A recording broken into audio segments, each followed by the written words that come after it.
Speaking of the mangrove planting na inyong very noble nga proyekto, murag ito mga niaging buwan, dunay oil spill diya no, sa inyong munisipyo.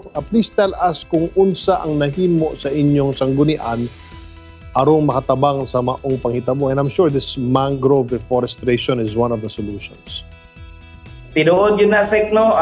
Sad to say, kani nga past year na atay usa karon og last year duwa.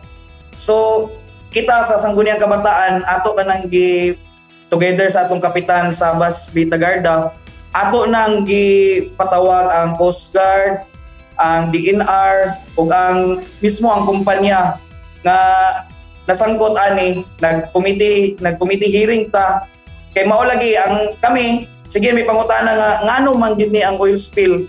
Murag nahimo nga normal na lang siya. So unsa man atong preventive measure? So aside ana, nagpatawag ta, nag-meeting, resolution, unya sa atong gamay nga lihok, nag-conduct ta og coastal clean-up.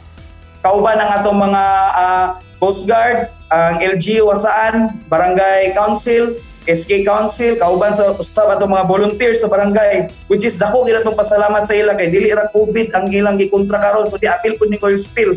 Atong mga barangay health workers, ang atong mga tanod, isa sila sa mga stakeholder nga nagtabang kanato atong miagi gilabay nga oil spill, Sek. Sa mga activities alang sa mga kabatan-unan, kumusta sad ang ilang partisipasyon sa inyong mga programa ug unsa po ang inyong gipambuhat aron ma-involve ang mga bata? Sila, Sek, kaloy sa Ginoo, giuban sila kanato sa pag-coastal clean-up. Gani, dako atong pasalamat sa atong Congresswoman Juliet Uy. Sa mga kabatan-unan nato, niuban sila kanato, nag-distribute ta sa mga relief goods sa katong mga naapektuhan. Gani, 100 ka food packs ang natag sa naapod-apod sa mga pamilya nga naapektuhan o katong mga pambot owner. Sek. Kabahin sad sa paghatag sa seguridad. Dili lang sa mga kabatan-unan, lakip na pod sa tanan lumulupyo sa inyong barangay.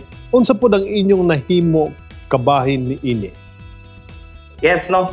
Regarding anang sa security nato, Sek, dako atong pasalamat sa atong kapital tungod kay gitagaan.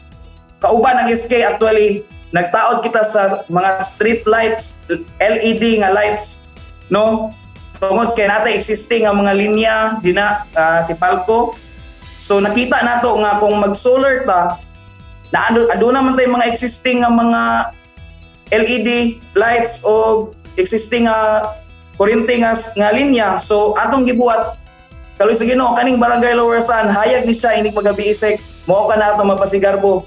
Usab na asa aduna sa tay curfew 9 to 4:30 AM ang schedule sa curfew together sa atong barangay peacekeeping action team, ipamunuan ni Kagawad Jong Balantak ug ni Kagawad Toyaps Paurom. Sila ana galid o kita sa SK aduna kitay kung manawag sila nga schedule namo magtabang, kita ga-respond pud ta, pero kasagara ana diya ta sa Sabado Domingo nga schedule kay kasagara sa atong mga SK Kagawad is mga trabahante o nag-eskwela. Karon hinahinay na ang bakuna no kontra COVID-19. Unsa ang programa sa Lower Hasaan, partikular sa inyong federasyon aron mahatagan ang mga katawhan sa eksaktong impormasyon pahinungod ani o aron pod sila maengganyo sa pagpabakuna? Yes, Sek.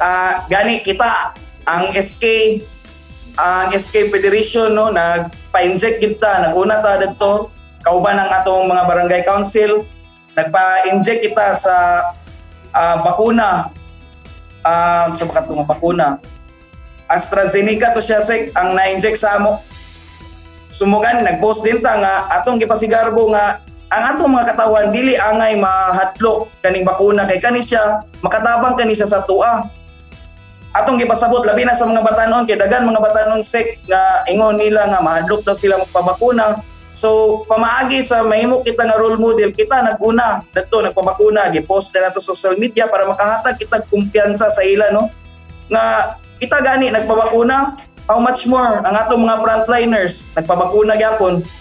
So napakita nato sila, napasigar po nato nga naguna kita. Gani kauban ang atong kapitan ug ang barangay council nagpabakuna didto. Ipakita namo ang full support sa gobyerno sa res bakuna.